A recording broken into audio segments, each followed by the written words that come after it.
Are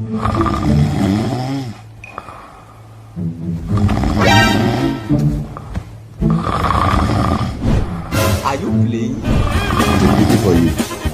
You come up by God have mercy upon us.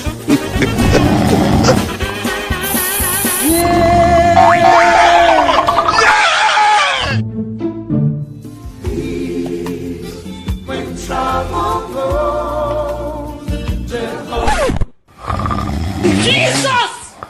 Jesus! Jesus! Though I walk through the valley of the shadow of death, I will fear no evil.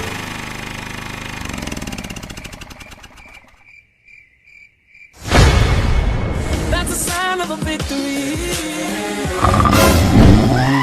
What it is?